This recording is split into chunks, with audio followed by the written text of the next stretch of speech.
চলে এসেছি ধানবাদে, ভীষণ মজা। সকালবেলায় রেডি হয়ে গেছি, এবারে আমরা বেরোবো।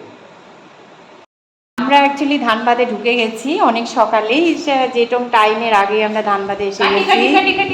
হ্যাঁ, তার কারণ হচ্ছে যে আমরা যে রিটার্নিং রুমটা নিয়েছি, এবার সেটাকে দেখুন আমাদের কীরকম রিটার্নিং রুমটা নেওয়া হচ্ছে। খুবই ভালো, খুবই সুন্দর একদম। ধানবাদে যদি আপনারা কখনো আসেন, যে এটা ভোরবেলার দিকে যদি এসে যান, তাহলে হয়তো এইভাবে রিটার্নিং রুমটা নিতে পারেন। আপনাদের সমস্তটাই একটু ঘুরিয়ে দেখাচ্ছি। তার কারণ রিটার্নিং রুম নেওয়ার কারণ হচ্ছে আমরা কোনো হোটেল বুক করিনি। আমরা সারাদিনে হোটেল নেব না, কারণ আমরা রাতে ঘুরে এসে রাতে হোটেল নেব। তো সারাদিনের জন্য বেরোবো বলে আমরা একটু রিটার্নিং রুম নিয়ে একটু ফ্রেশ ট্রেশ হয়ে নিলাম, সবাই যে যার মতো স্নান করে নিলাম। খুবই ভালো সুব্যবস্থা রয়েছে, আর এটার ভাড়া নিল 300 টাকা। সাজুগুজু হচ্ছে একজন, এই টাকা একটু একজন, সেও ব্যাগ গুছাচ্ছে। এখন আমরা সবাই মোটামুটি রেডি হয়ে গেছি, এখন আমরা বেরোবো। গেছি রিটার্নিং রুম থেকে, এবার আমরা বেরোচ্ছি। আমাদের গাড়ি এসে দাঁড়িয়ে রয়েছে। লেটস গো, চলো চলো। হ্যাঁ, 4:52 এখন। রেলের ঘড়িতেই দেখা যাবে সব।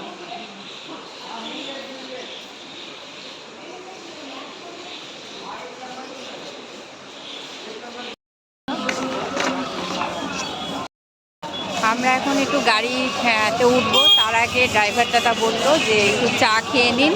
আর তো ড্রাইভার দাদা আমাদের একটু চা খাওয়াতে নিয়ে চলে এলো, তাই সেখানে একটু চা খেতে চলে এসেছি। চা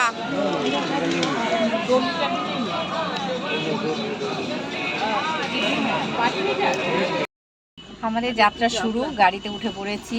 এখন মোটামুটি কটা বাজে, এখন হচ্ছে এই যে 5টায় আমরা রওনা শুরু করে দিয়েছি। তো এবার প্রথমেই আমরা, দাদা কোথায় যাব? अभी ओपन कास्ट माइंस जाएंगे कोल इंडिया। আচ্ছা, কোল এরিয়াতে আগে যাব। ও একটু বলে রাখি, এই যে গাড়িটা আমরা উঠেছি, এটা হচ্ছে 4 সিটার গাড়ি।